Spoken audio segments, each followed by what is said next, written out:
अस्सलाम वालेकुम। कैसे हैं आप सब? उम्मीद करता हूं कि आप सब अच्छे होंगे। मैं माननीय मुख्यमंत्री श्री योगी आदित्यनाथ जी महाराज जी से ये अपील करता हूं और इस देश के प्रधानमंत्री श्री दामोदर दास नरेंद्र मोदी जी से मैं आग्रह करता हूं कि वे कुशीनगर ज़िला में जो आजकल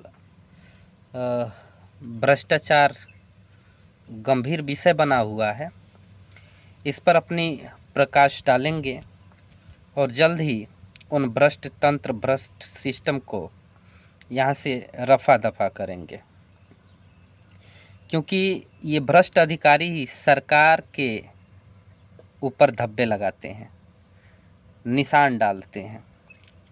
जब भ्रष्टाचार कुशीनगर में इतना तेज़ी से होगा, इतना तेज़ी से ग्रोथ करेगा, तो फिर सरकार की नीति जीरो टॉलरेंस की जो नीति है, जीरो माफिया, जीरो भ्रष्टाचार, वो सिद्ध नहीं हो पाएगा। और जब ये सिद्ध नहीं होगा तो सरकार से लोगों का भरोसा उठ जाएगा, और जब लोगों का भरोसा उठ जाएगा तो बदलाव निश्चित हो जाएगा। तो माननीय योगी आदित्यनाथ जी से मैं अनुरोध करना चाहूँगा कि कुशीनगर में ये अपना प्रकाश डालें, एक बार जांच निरीक्षण करें, क्योंकि मैं ऐसे जनहित के मुद्दों को लेकर के लड़ता रहता हूं। और हाल ही में उत्तर प्रदेश शासन की जो आदेश है, शासनादेश, जो अवैध अतिक्रमण हटाने के लिए जीरो टॉलरेंस की कार्रवाई हेतु शासनादेश जारी की गई है कि यदि कोई दबंग भूमाफिया अवैध अतिक्रमण किया हुआ है तो उसे बलपूर्वक हटाया जाना चाहिए। और फिर हाई कोर्ट का भी आदेश है कि 90 दिनों के अंदर अवैध अतिक्रमण हटाए जाने चाहिए। यदि 90 दिनों के अंदर अवैध अतिक्रमण नहीं हटते या कोई उसका संरक्षण दे रहा है तो संबंधित लेखपाल, सचिव, ग्राम प्रधान और तहसीलदारों पे कानूनी विधिक कार्रवाई की जाएगी। लेकिन ये आदेश केवल पेपरों में आदेश ही दिख रहे हैं, इसका अनुपालन नहीं हो पा रहा है। मैं IGRS के माध्यम से शिकायत किया था। उस शिकायत पे बिना किसी कार्रवाई के तथ्यहीन, भ्रामक, अपठनीय, अस्पष्ट सूचना आख्या उपलब्ध करा दी गई, वो भी बिना किसी जांच निरीक्षण के।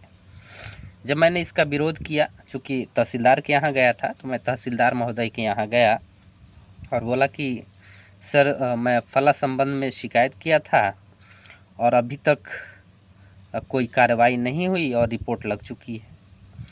तो वो कहते हैं कि राजस्व निरीक्षक लेखपाल ही सब करेगा, लेखपाल के हाथ में सब कुछ है।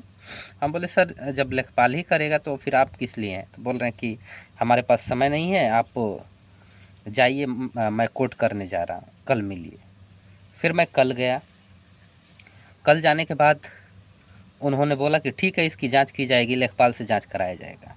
हमने बोला सर जब लेखपाल ही तथ्यहीन भ्रामक रिपोर्ट लगा दिया है या फिर आप लगवाए हैं, तो कम से कम एक बार जांच निरीक्षण तो कर सकते थे।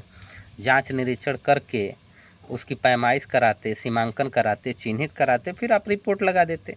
बिना जांच कार्रवाई, सीमांकन के आप रिपोर्ट कैसे लगा दिए? फिर हमको संतुष्टि नहीं हुई तो मैं DM साहब के यहाँ गया, तो SIR की काम चल रही थी, तो वो मौके पे मौजूद नहीं थे। अपर जिला अधिकारी वैभव मिश्रा जो PCS अधिकारी हैं, वो मौजूद थे मौके पे।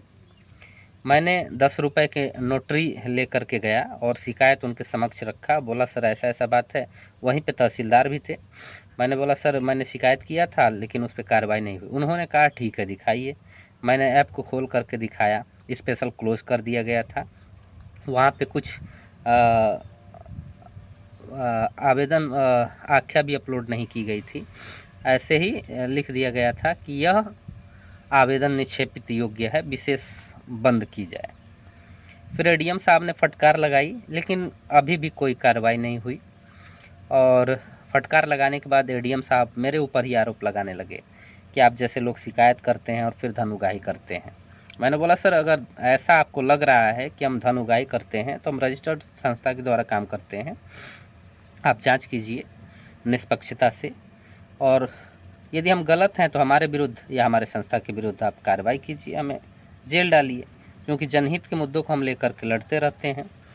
जनहित के भला के लिए हमेशा से हम प्रयासरत रहते हैं, काम करते हैं और सोचते हैं सरकार की जो योजनाएं हैं वो ज़मीनी स्तर पे आए और सरकार के योजनाओं का सही तरह से क्रियान्वयन हो, शासन के आदेश और कोर्ट के आदेश का सही तरह से पालन हो।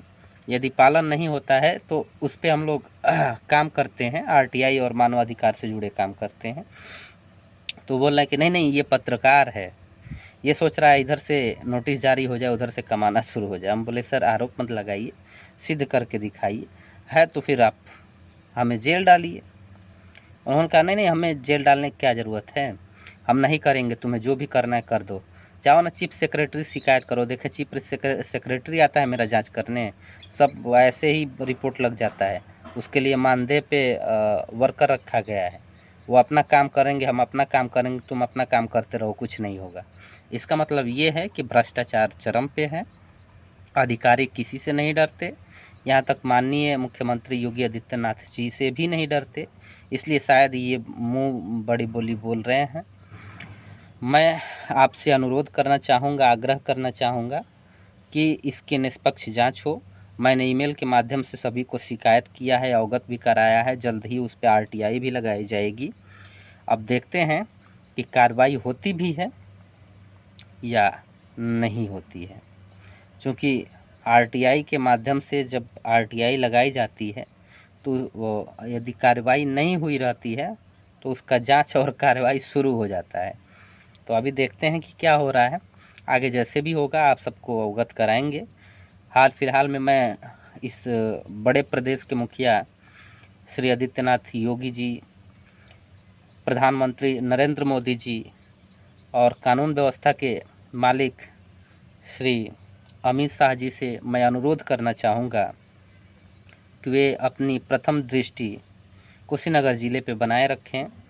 इस सिस्टम में लगे घून को आप साफ़ करें, या तो बर्खास्तगी करें या फिर निलंबित करें या फिर इनको दूसरे जगह पोस्टिंग दिया जाए, क्योंकि कुशीनगर में ये लोग काफ़ी धांधली कर रहे हैं। कुशीनगर में मनमानी काम हो रहा है, कानून व्यवस्था की कोई डर नहीं है और कानून का सही तरह से अनुपालन भी नहीं हो रहा है। तो मैं इसी के साथ विदा लेता हूँ, तब तक के लिए बहुत बहुत धन्यवाद, शुक्रिया आप सभी का।